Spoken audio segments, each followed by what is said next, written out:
Hello friends, today we are going to learn about marking in horses. Marking is basically a tool for identification. Let's start. Facial marking. Star. If there is a white spot on the forehead, it is known as star. Stripe, also known as race. It is a narrow white stripe down the center of face on the bridge of nose. Point to be remembered.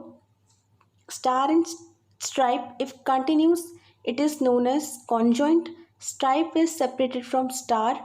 It is known as interrupted stripe. The next facial marking is blaze. Blaze is a wide white area that runs along the bridge of nose. After blaze, it is bald, also known as white face, start above the forehead, it goes to the muzzle and extend beyond the bridge of nose to the side of face. Basically the difference between blaze and bald is little bit. Bald, also known as white face, include nostril as well as eye region. The next marking is snip. White spot, if located on the muzzle between or just below the nostril, is known as snip. Wall eye, it is important. An eye which show pinkish white or blue white coloring is known as wall eye. Lack of pigment partially or completely in the iris result in wall eye marking. There are more important terminology related with facial marking. Ermine. Ermine is a small colored spot within white area on the horse face. Ermine may appear within a star or blaze. They may be round or very asymmetrical. Ermine also appear on leg marking. Ermine spots are genetic and the dark spot within the coat color are also known as bend or spots or grease spots. Lip mark, focused on lip region, it is known as lip mark. Focused on muzzle area extending to the region of nostril covering both the lip is called white muzzle. List or ray, dorsal band of black hair which extend from the wither backward to the base of tail is known as list or ray.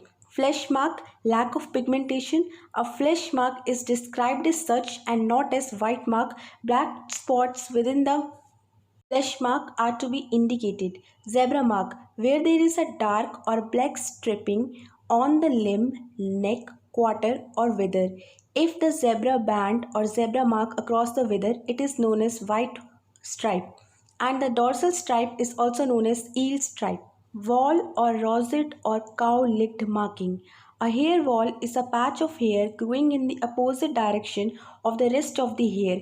Hair wall can occur on animal with hairy coat. It can occur in equines as well as ruminant.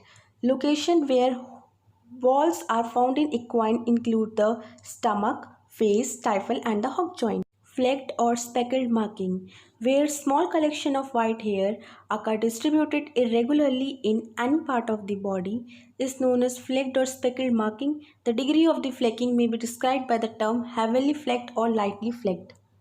Spots, where small more or less circular collection of hair differing from the general body color occur distributed in various parts of the body. The position and color of the spot must be stated. I think this is new for you. Prophet thumb mark or dimple. A prophet thumb print is a depression in the muscle usually found on the lower part of the horse neck or shoulder. Basically, it represents or considered as a good luck horse. It is often triangular but may also be linear, looking just like a thumbprint in the piece of bread dough. That was all about facial marking. Now we will learn about the marking on limb. Coronet. A coronet horse marking is when a horse has a small area of white hair just above the hoof, pastern, part of horse leg between the top of hoof and the fetlock. Note, an ermine is a dark spot that appear within the white marking, that is coronet above the hoof. If there is a dark spot on that white region or the white boundary, then it is known as ermine of leg. Let's continue further. Limb marking. Sock. Sock is sometimes known as half cannon. It is one of the most or the common horse leg marking. These white marking extend from the top of hoof to about two-thirds of the way up the leg.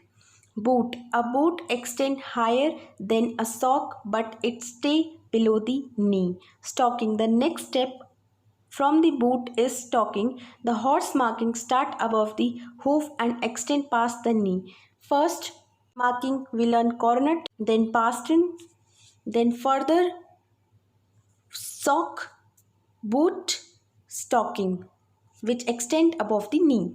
So this was all about leg marking. Now we will learn about the acquired mark. These are the adventitious mark that are derived from the external environment which are permanent and not congenital. Example: saddle mark, collar mark, bridle mark. Bridle is basically a leather strap used to ride a horse, and other harness mark.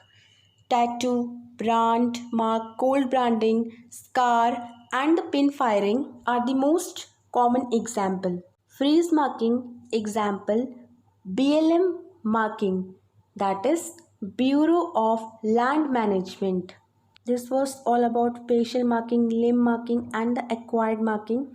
Now we would see some diagram to strengthen our concept. Now about the facial marking in nutshell, the first figure is star present on forehead region, second blaze, third snip, fourth bald, and the fifth one present on the nasal bone is stripe. Simply in a sequence: star, strip, and snip.